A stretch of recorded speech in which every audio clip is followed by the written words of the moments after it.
नमस्कार, आप देख रहे हैं अमर उजाला और मैं हूं आपके साथ डिंपल रूही।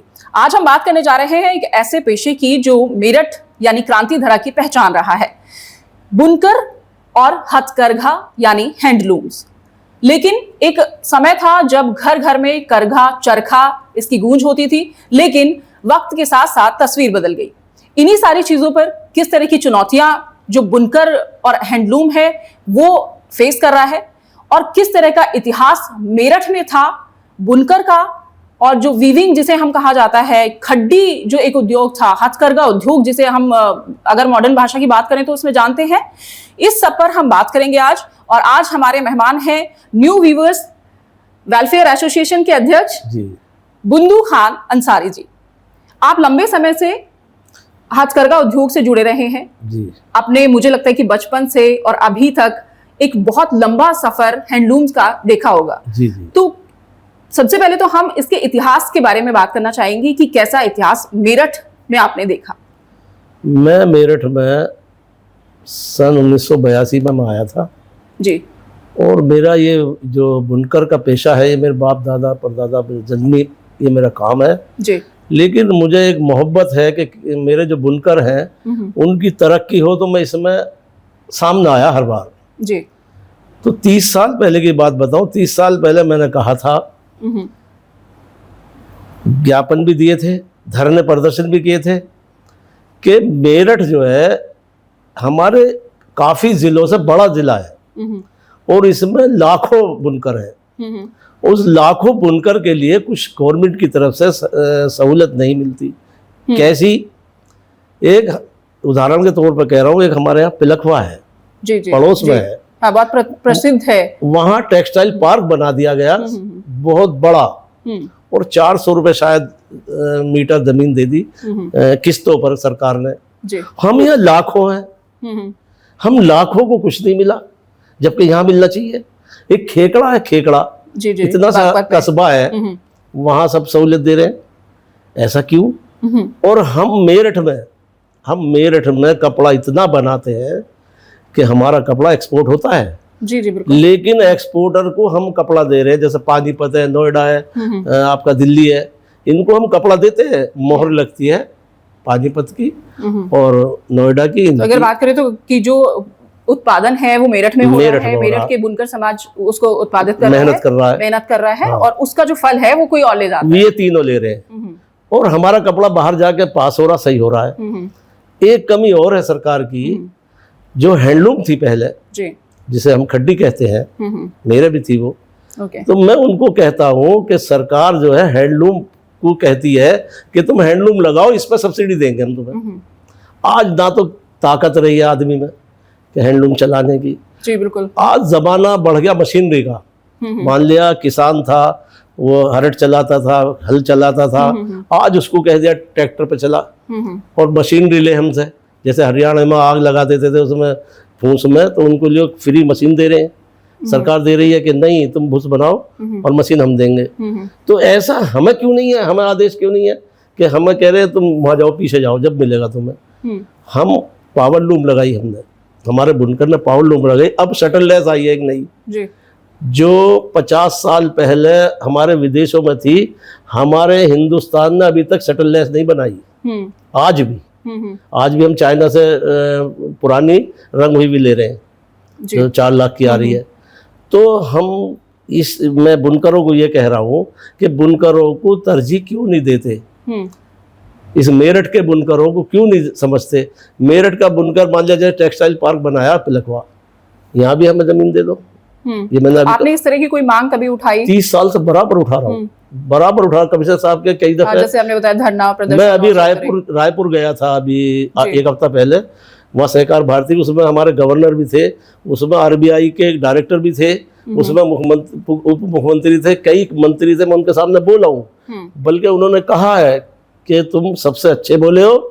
RBI के जो डायरेक्टर थे उन्होंने मेरा खवा पकड़ के कहा कि आप नंबर 1 बोले और बुनकरों पर सीधा तुमने मांग करिए। मैंने कहा ये एक छोटी सी बात है कि अगर ये किसान को कहते हैं ये अन्नदाता है, मैं कहता हूं कि बुनकर भी कपड़ा दाता है। बिल्कुल है। अगर हम बात करें कि ये तो मौजूदा हालात हो गए कि जिस तरीके से जहां घर घर खड्डी थी और बुनकर समाज बहुत एक्टिव तरीके से उसमें जुटा हुआ था, लेकिन अब शायद ही कहीं वो खड्डी नहीं, दिखाई देती हो, नहीं। या शायद ही वो एक चादर बुनने का जो तरीका है वो लोगों को पता हो कि कैसे बुनी जाती वो है, महंगी कोई पड़ेगी, कपड़ा कैसे बुना जाता है, महंगी तो पड़ेगी। वो अगर जैसे आप बात कर रहे हैं 81-82 की, तो आपने अपने दादाजी के साथ देखा होगा या आपके दादाजी ने आपको कुछ कहानियां बताई होंगी, मैंने तो खुद बुनी मेरठ है। का इतिहास उस तरह से कैसा था? मेरठ का इतिहास उस टाइम बहुत अच्छा था, मैंने खुद खड्डी चलाई है। जी, लेकिन जब वो कैसे कैसे चलाई जाती है, जैसे जो नए बच्चे हैं हाथ उनको से, कैसे हाथ से पैर से दबाते थे उसे, और हाथ से ऐसा शटल चलाते थे। मैंने खुद चलाई है, मेरे खुद थी। जी। लेकिन आज वो उस कपड़े को हमारा एक्सपोर्ट नहीं ले रहा। अगर मेरठ की बात करें तो उस समय पे कहाँ रह रहे थे मेरठ की? अहमदनगर, किदवाई नगर। जी। किदवाई नगर में आया था, गांव असोड़ा था मेरा, जी। हापुड़ के पास। वहां मैं सन 82 में आया था और मैंने आगे हैंडलूम ही लगाई थी। जैसे मैं कहता हूँ किसान अन्नदाता और मैं कहता हूँ कपड़ा दाता बुनकर है। जी। बुनकर अपने आप को छोटा ना समझे किसान से। उसका उदाहरण दूंगा। जब बच्चा पैदा होता है, जी, कितना बड़ा मालदार हो, कितना बड़ा व्यापारी हो, कितना गरीब हो, उसे 9 महीने पेट में रहना पड़ता है। उसकी माँ अगर सर्दियों में पैदा होने वाला है तो गर्म कपड़े का इंतजाम करके रखती है, पहले ही रखती है। अगर गर्मियों में पैदा होने वाला, सूती कपड़े का इंतजाम करके रखती है सबके यहाँ। उसने किसान का गन्ना नहीं रखा, उसने किसान का अमरूद नहीं रखा, किसान की कोई चीज नहीं रखी, कपड़े को रखा उसने। तो कपड़े की जरूरत बना जी। और जब पैदा हो गया उसने कपड़ा पहना दिया। वो मैं शॉर्ट में बता रहा हूँ। और फिर वो स्कूल गया, बैग कपड़े का, सब चीज कपड़े की, और फिर वो मरने जाता है। मैं शॉर्ट में यूं बता रहा हूँ कि मरने जाता है तो अर्थी पर कपड़ा चाहिए, कफन मुसलमानों को चाहिए, सब कुछ चाहिए कपड़ा। वो लेके कुछ नहीं आया था, लेकिन कपड़ा लेके चला गया। यूं जरूरी है, किसान से बड़ा मानता हूँ मैं जी। अगर कपड़ा ना हो पूरी दुनिया बेकार हो जाएगी। बिल्कुल है। एक दफा हम अनाज की जगह चावल खा लेंगे। बिल्कुल है कि कपड़ा अगर बात करें तो जिंदगी के अहम चीज है। बच्चे के पैदा होने से लेके उसकी मृत्यु तक साथ चलता है, और कपड़े के बिना शायद जिंदगी अधूरी है, ये कह रहा हूँ जी। ये चीज मैं कहता हूँ कि क्यों ना हमें जरूरी माना जाए, और मेरठ में टेक्सटाइल पार्क जरूर दिया जाए, बड़े से बड़ा दिया जाए। लाखों हम यहाँ हैं। और वैसे भी एक चीज और बताऊं मैं जी, वो गलत होगा कहना अगर मैं अपने आप कहूँ, हम हापुड़ रोड पर बसते हैं ज्यादा। ओके। दिल्ली रोड पर नहीं बसते हम, मुजफ्फरनगर रोड पर नहीं बसते हम। अगर हापुड़ रोड पे ये एक्वायर करके जमीन दे दे, एक्वायर वहां भी करनी, वहां भी करनी जी, तो हम बहुत बड़ी तरक्की कर ले। मेरठ बहुत बड़ी तरक्की करेगा अगर इसे सस्ती जमीन दी जाए, किस्तों पे दी जाए। आप चाहते हैं कि जैसे गवर्नमेंट कैंची उद्योग के लिए मेरठ में बात कर रही है क्लस्टर बनाने के लिए, बना दिया, तो आप चाहते हैं कि बुनकर समाज के लिए भी या हैंडलूम उद्योग के लिए भी इस तरह का क्लस्टर बनाया जाना चाहिए, और एक चीज इसके लिए आप प्रयासरत भी हैं। एक चीज और, पानीपत में इनके लिए एक्सपोर्ट हाउस है जी। एक्सपोर्ट हाउस अगर मेरठ में हो तो जितनी मशीनें ये चल रही हैं इससे दुगनी भी चलानी पड़ सकती है, क्योंकि बाहर सीधा आएगा एक्सपोर्ट हाउस, और वो कहेगा 10 लाख मीटर चाहिए हमें कपड़ा। अब तो पानीपत वालों को दे रहा, तो पानीपत वाले कहीं बिजनौर बनवा लेंगे, कहीं बनवा लेंगे या पूरा करेंगे। लेकिन जब हम मेरठ में होंगे, एक्सपोर्ट हमारे यहाँ होगा, तो हम देंगे लोगों को, मेरठ तरक्की करेगा, सारी मशीनें चल जाएंगी जो अब बंद हो जाती हैं। बिल्कुल है। एक इन्होंने जीएसटी खत्म करी है, अभी ताजा उदाहरण है। तो जीएसटी खत्म हमारी कपड़े की नहीं करी, हमारे धागे की, कॉटन की नहीं करी, पॉलिस्टर की करी। पॉलिस्टर जिसका यूज कम होता है। हमारे गांधी जी कहते थे कॉटन पहनो, कॉटन ही बनाओ। हम तो गांधी जी के उसूलों पर चल रहे हैं। जैसे कि हाँ बिल्कुल, ये बहुत गौर करने वाली बात भी है कि गांधी जी का मेरठ में अगर बात करें तो बहुत उनका आना जाना भी यहाँ रहा, उन्होंने बहुत सारी यहाँ सभाएं भी करी। और गांधी आश्रम की बात करें तो मेरठ का बड़ा सेंटर है जो देश विदेश तक अपनी पहचान बनाए हुए था। जी जी। उसके बावजूद खादी को या हैंडलूम को एक विलुप्त सा हो जाना, बिल्कुल, तो वो कितना खलता है आपको? प्रधानमंत्री जी ने हल्का सा करा था, बड़ा फर्क पड़ा था उससे। प्रधानमंत्री जी ने कहा कि खादी जी बनाओ जी, खादी पहनो, उस पर भी बड़ा असर पड़ा। लेकिन जोर लगा के नहीं कहा गया कि खादी ही तो वो बनाओ, फिर से एकदम पॉलिस्टर से मत बनाओ। बिल्कुल सस्ता एक तरह से हो गया, बिल्कुल धीमा पड़ गया। ये गांधी आश्रम जो है, हम असोड़ा गांव के रहने वाले हैं। जी जी जी। ये हमारे गांधी जी हमारे गांव में आते थे, अच्छा, असोड़ा रघुवीर नारायण जी थे। Okay okay. उनका महल वहल आज कब भी वो है। इस मेरे ख्याल से आज़ादी से पहले की कहानी है ये। अच्छा, तो वो अभी हर 14 अगस्त को हर बार आता है उनका लेख, और जी। फोटो वोटो सब हमारे गांधी जी वहाँ ठहरे थे। वहां पे आए। तो वो हम उस गांव के ऐसे हैं जो गांधी जी हमारे यहाँ आते थे। तो वहां का कपड़ा भी उन्होंने कभी लिया होगा, पहना होगा, सब या जब वहां के बुनकर जी, समाज से वो मिले होंगे, जब या भी वो कहते थे, बढ़ावा दिया हाँ, होगा। ये गांधी आश्रम उन्हीं का बनाया हुआ, जी जी बिल्कुल। यहीं के बनाया हुआ। जी। यहाँ असोड़ा हाउस भी है, सब हाँ। चीजें, बड़े लोग थे। तो मैं ये कहता हूँ, गांधी जी कहते थे कपड़ा कॉटन बनाओ, जी। और कॉटन ही पहनते थे। अगर ये हमारे प्रधानमंत्री ये कह दें कि कॉटन ही बनाओ, पॉलिस्टर खत्म करो, तो देश मेरठ नहीं, देश तरक्की करेगा देश। लेकिन मुझे लगता है कि ऐसा अगर मॉडर्न फैशन की बात करें तो ये संभव नहीं है कि बिल्कुल हर कोई खादी पहने या वो हथकरघा उद्योग से बने हुए सारी चीजें पहने, क्योंकि बाहर से भी इतना कपड़ा आयात होता है। या और चीजों की बात करें तो वो भी आयात होती है। तो कहीं ना कहीं, लेकिन हाँ ये जरूर है कि जो अपने पास है हम उसको बढ़ा सकते हैं। जी जी। अब मैं तुम्हें एक चीज और बताऊं जी। अभी साउथ में ये 40% सब्सिडी दे रहे हैं कपड़े पे, और हमारे यहाँ 4 रुपए भी नहीं है।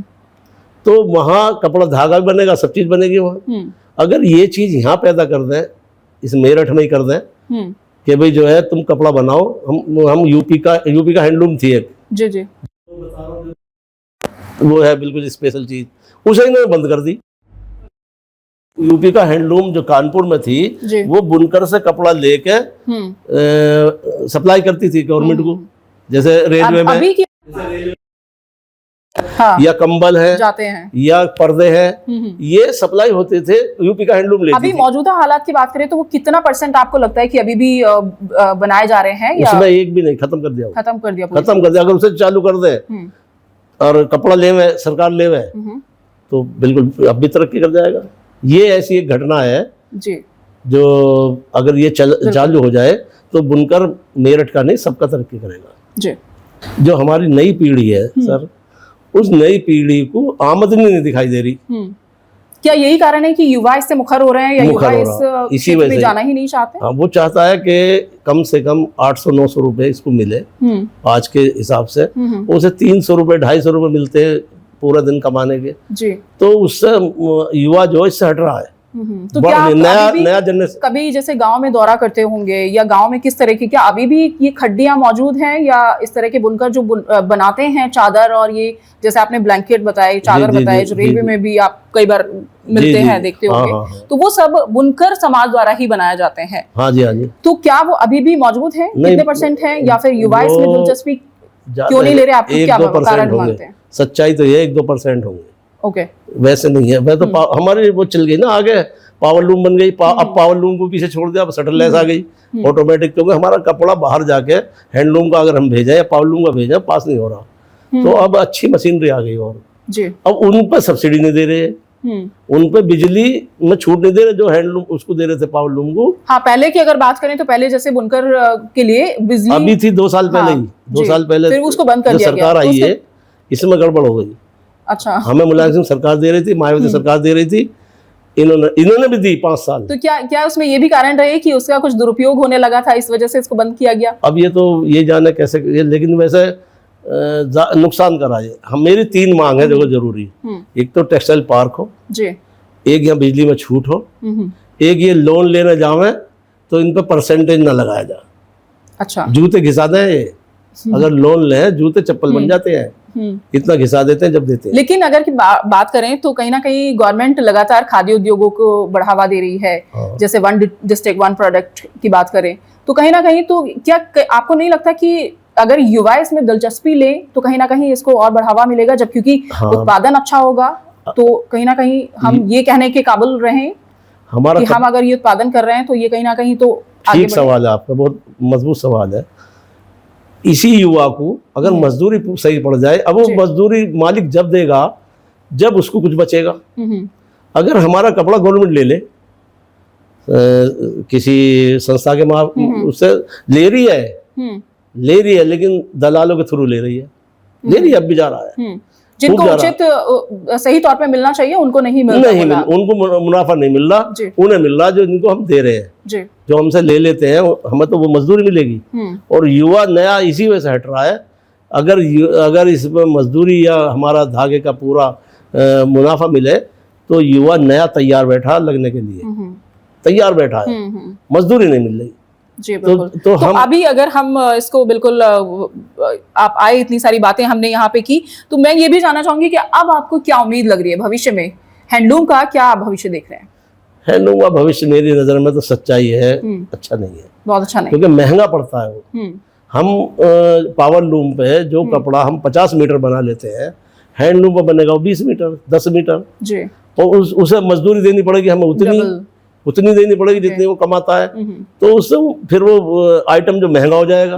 मान लिया ये दरी आपके कोशिश करेगा आदमी की क्यों ना पॉलिस्टर पे चला जाए या बाकी चीजों पे चला जाए। ये होता है, प्रोडक्शन का जमाना आ गया। प्रोडक्शन अगर है जी तो बचत है। अब प्रोडक्शन जब होगी जब नई तकनीक आएगी, जब नई तकनीक की मशीन लगाएंगे। अब उसमें ये बिजली में मार रहे हैं हमें। उसको अगर जैसे किसान को कह रहे हैं तो ट्रैक्टर ले, हम तो सब्सिडी देंगे, तो मशीनरी ले। तो कहीं ना कहीं आपको लगता है कि सब्सिडी बेहद जरूरी है? जरूरी है, ये बुनकर के लिए बहुत जरूरी है। और बुनकर किसान, मैं तो कहता हूँ किसान से पहले है ये, लेकिन किसान बुरा मान जाएंगे। लेकिन मैं सच्चाई बता रहा हूं, क्यों ना जो उचित है चीजें वो किसान के लिए भी जैसे की जा रही है, तो वैसे वो समाज के लिए भी की जानी चाहिए। हम भी तो मेहनत करते हैं, हम भी तो कपड़ा बनाते हैं। हम वो चीज बनाते हैं जिससे खूबसूरत लगता आदमी, जिससे अब कोई कुछ पहनता, कुछ पहनता, तो हम वो बनाते हैं। अब कोई पेट का कहाँ किसान का देखेगा कि क्या खाया इसने। तो हम ये कहते हैं कि पेट का नहीं, इसे अंग का भी बताओ। हम इसे वो चीज बना रहे हैं। मान लिया हमारे प्रधानमंत्री पहन रहे सूट, और एक पहन रहा कुछ बिना हल्का चीज, लेकिन वो जिस लायक वो है वो पहनना, जो प्रधानमंत्री है उस लायक है, पर पहनना कपड़ा ही है। बिल्कुल, भले महंगा हो या कुछ, और पहनना पड़ेगा उसे। बगैर कपड़े के नहीं रह सकता, खाने के बगैर भी एक टाइम काट लेगा। ठीक है, बहुत बहुत धन्यवाद आपका हमारे साथ जुड़ने के लिए। और आगे भी हम बात करेंगे कि मेरठ में हथकरघा उद्योग से जुड़ा व्यापार कैसा था, उसका इतिहास कैसा था। और अब हमारे साथ जुड़ रहे हैं अंकुर गोयल जी, हैंडलूम वस्त्र व्यापारी संघ मेरठ के आप अध्यक्ष हैं। अभी जैसे कि हम बात कर रहे हैं कि हैंडलूम जो उद्योग है इसको संजोया जाना बेहद जरूरी है। युवाओं को इससे युवाओं का विमुख होना, और इसकी क्या चुनौतियां आप देखते हैं, और इसकी क्या भविष्य में उम्मीद आपको लग रही है कि इसको बचाया जा सकेगा, या ये लगातार जिस तरीके से धीमा पड़ता जा रहा है हैंडलूम उद्योग, तो क्या आपको लगता है कि इसे बचाया जाना बहुत जरूरी है? हम लोगों का प्रयास, अगर सरकार का प्रयास हो तो इसे बचाया जा सकता है। पहले जो हमारे यहाँ हैंडलूम वगैरह का था, पहले खड्डी वगैरह पर कपड़ा बनता था। जी जी बिल्कुल। जब खड्डी पर बनता था तो उसमें वहाँ के जो छोटे मोटे लोग और व्यापारी लोग और जो भी उससे जुड़े हुए थे उन्हें व्यापार भी मिलता था और काम भी होता था। अब वो धीरे धीरे पावर लूम पे आ गया है, और पावर लूम से उसमें लूम पे आ गया। उससे क्या है, पहले जो हमारा खर्चा और जो कम होता था अब वो धीरे धीरे बढ़ भी गया। लेकिन उसके साथ साथ जो कपड़ा पहले एक हफ्ते में 100 मीटर बनता था, अब वो एक हफ्ते में 100 मीटर नहीं, एक दिन में 500 मीटर बन जाता है। जी, वो अभी बात हम इसी पे कर भी रहे थे। लेकिन कहीं ना कहीं पे जैसे युवाओं का विमुख होना इससे, और किस तरह की चुनौतियां आप व्यापार में देख रहे हैं, और क्या इसके भविष्य में उम्मीद लगा रहे हैं?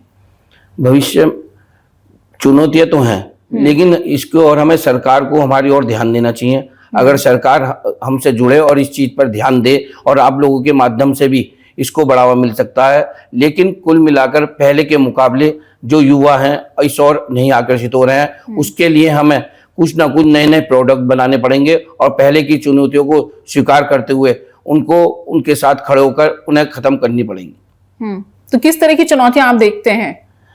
अब जैसे जैसे फैशन का युग आ रहा है, वैसे वैसे युवाओं भी उसकी ओर बढ़ रहे हैं, और वो उस ओर ज्यादा आकर्षित कर रहे हैं जो नए नए फैशन वाले कपड़े आ रहे हैं। या खादी वगैरह का है, खादी वगैरह में आप खादी की क्वालिटी वगैरह जो देखेंगे वो इतनी शो वाली नहीं होती।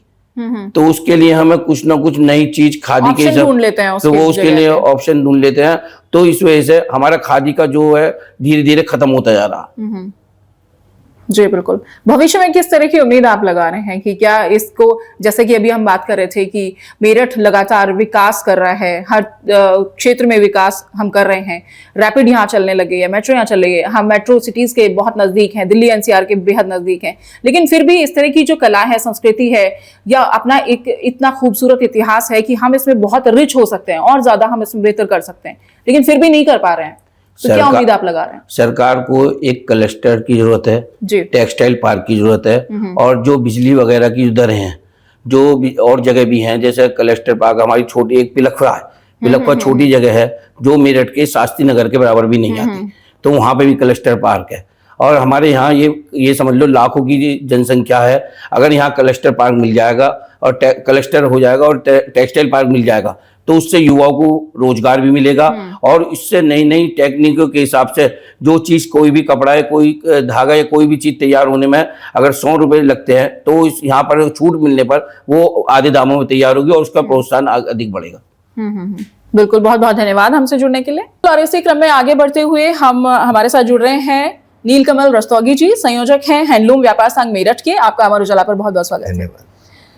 अभी हम जैसे बात कर रहे थे कि मेरठ में हैंडलूम का इतिहास, हैंडलूम की चुनौतियां क्या हैं और इसका भविष्य क्या है जी।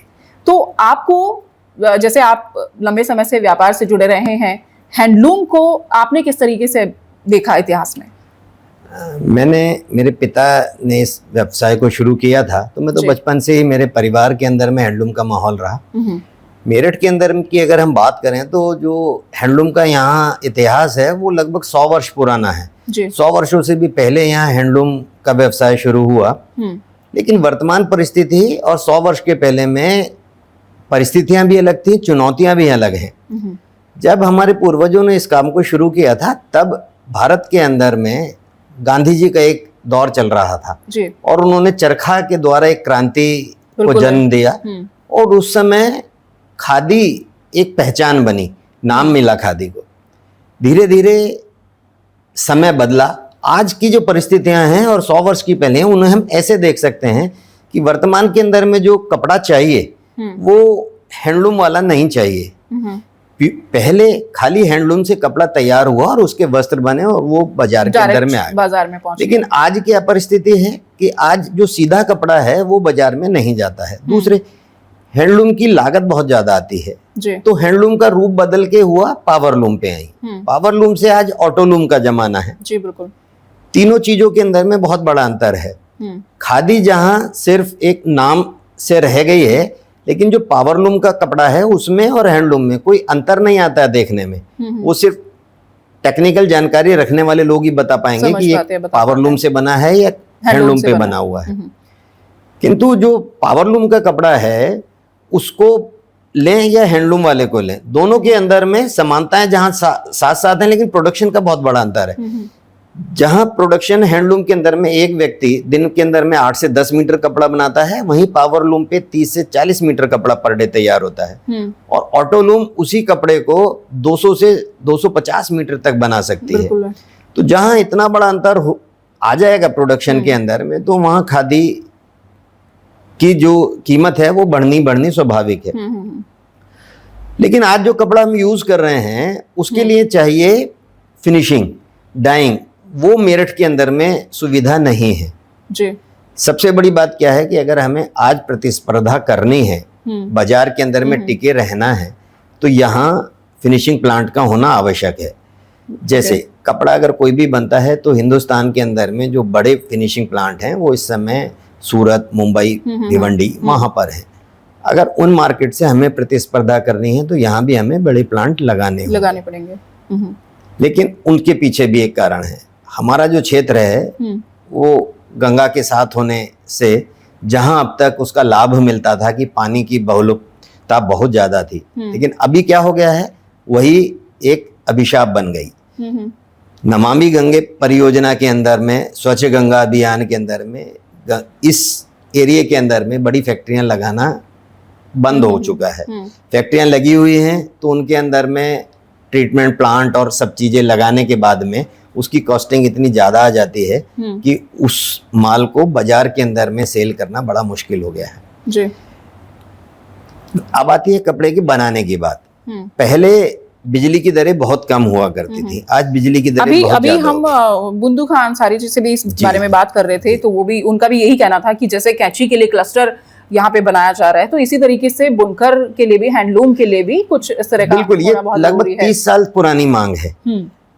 वस्त्र व्यापारी और बुनकर भाई मिलकर इस मांग को सरकार से रख रहे हैं। शायद हमारे रखने में कमी रही है, या सरकार ने क्या सोच रखा है ये तो नहीं कह सकते, लेकिन आज तक कुछ मिला नहीं है सरकार से। दूसरी बड़ी विडंबना, मेरठ के अंदर में खादी बनती है, ये सबको पता है जी। किंतु जब बात आती है ओडीओपी की, तो मेरठ से चयनित होता है स्पोर्ट्स, जबकि स्पोर्ट्स मेरठ से ज्यादा जालंधर में है। हैंडलूम स्पोर्ट्स से पुराना है, स्पोर्ट्स से पुराना काम है। हमने कई बार कोशिश की जिला उद्योग के माध्यम से, किंतु उसमें भी सफलता नहीं मिली। तो मेरी एक मांग तो ये है कि क्लस्टर और हब जब डिक्लेयर होंगे, जब उनकी स्थापना होगी, वो तो एक बड़ी बात है, किंतु एक जिले से 2 उत्पाद उत्तर प्रदेश में कई जिलों से हैं। तो सरकार से हमारी मांग है, जिला उद्योग के माध्यम से हमने इस मांग को कई बार भेजा भी है कि वह हैंडलूम को भी ओडीओपी के अंतर्गत सम्मिलित करें, ताकि क्या होगा उससे कि रियायती दर के ऊपर में लोन प्राप्त होगा, सब्सिडी का लाभ होगा। तो जो वीवर्स हैं या जो व्यापारी हैं या जो उसका रूप बदल कर प्रोडक्शन के अंदर में हैं, उन लोगों को उसका लाभ मिलेगा। अभी ओडीओपी में नहीं होने से केवल जो सरकारी योजनाओं का लाभ है वो वीवर तक ही सीमित है, उससे जुड़े अन्य लोगों को उसका लाभ नहीं मिल पाता है। तो अगर ओडीओपी के अंदर में ये सम्मिलित हो जाएगा तो उसका लाभ सब लोग ले पाएंगे। दूसरी चीज़ है कि जो नई फैक्ट्रियां हैं उनको कहीं ना कहीं सरकार के द्वारा प्रोत्साहन दिया जाना चाहिए। जैसे मेरठ के नज़दीक बहुत छोटी जगह है खेकड़ा, वहाँ टोटल एक्सपोर्ट है जी। और ऐसे पिलखवा भी अभी है, पिलखवा भी है, सरदना भी है। पिलखवा में भी टेक्सटाइल पार्क की घोषणा हो गई, काम हो गया।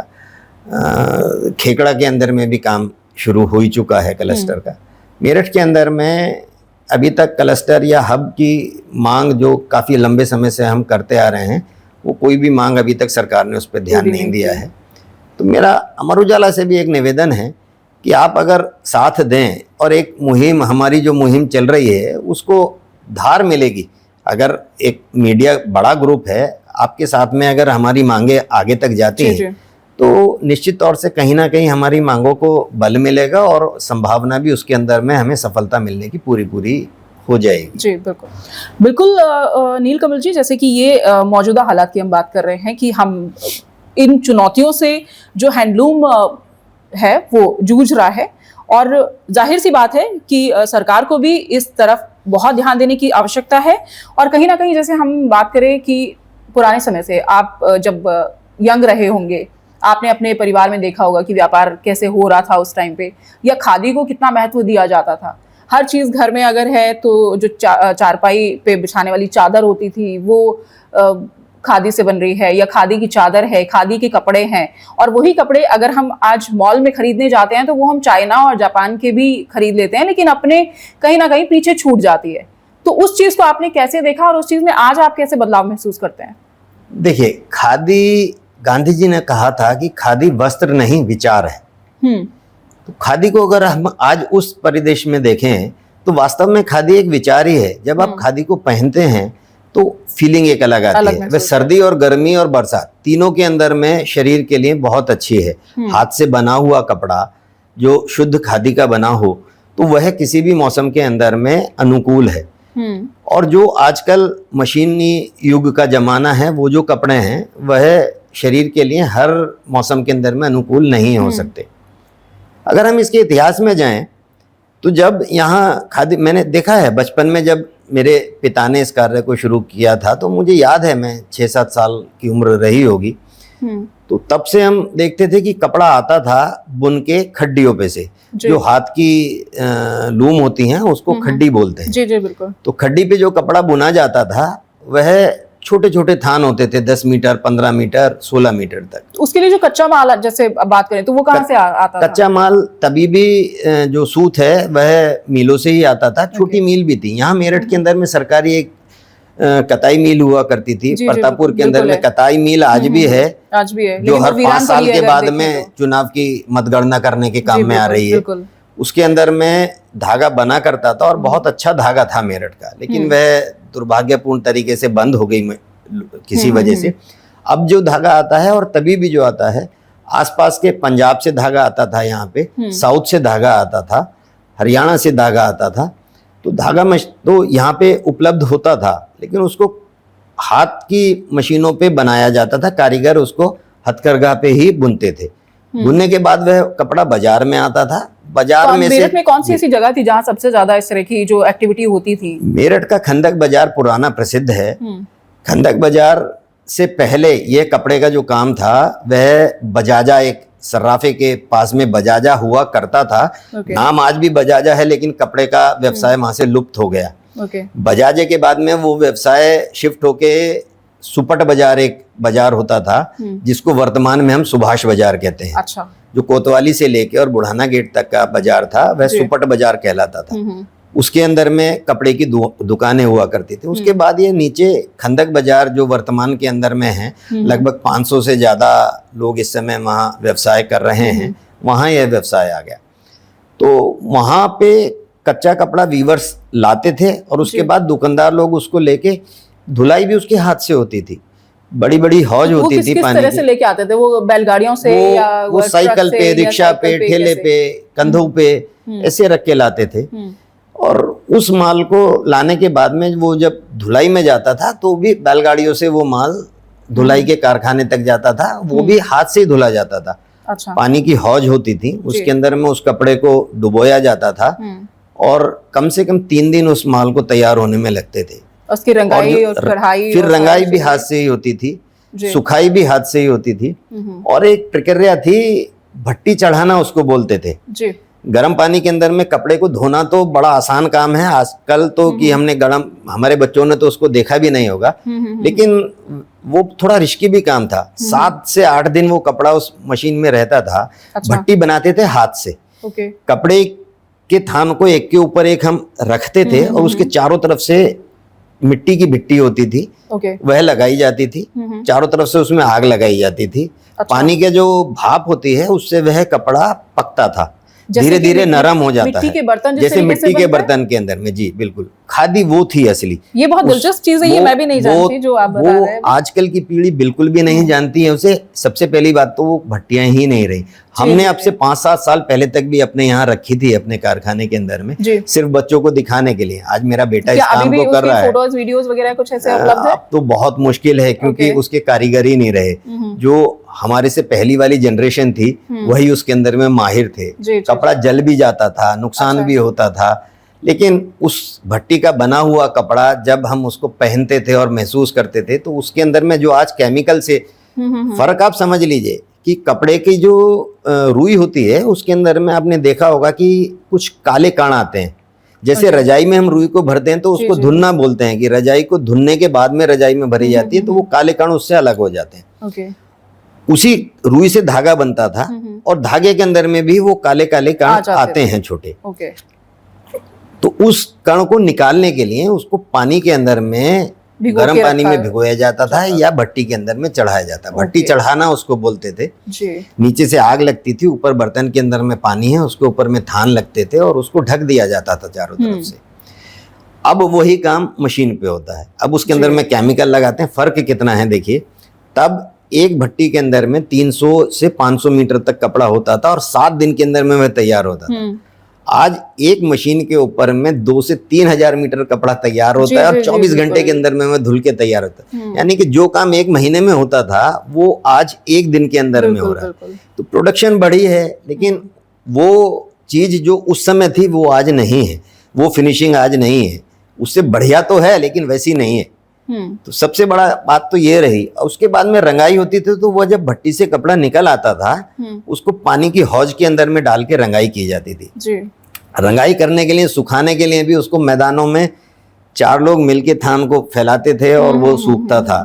आपने कभी, अगर आप बचपन में नौचंदी मैदान में कभी गए हों तो उसके पीछे की तरफ एरिया था, तो वहाँ काफ़ी धुलाई के कारखाने हुआ करते थे और नौचंदी 1 महीना तो मेले में रहती थी, 11 मैंने महीने व्हाइट कलर की जो चादरें होती हैं ओढ़ने वाली, मैंने उनको सुखाते हुए लोगों को देखा है कई बार कि बहुत तो जैसे ग्रामीण नौचंदी क्षेत्रों में जब मैदान जाते हैं। जो है कपड़े की सुखाई के लिए काफी जी। प्रयोग होता था।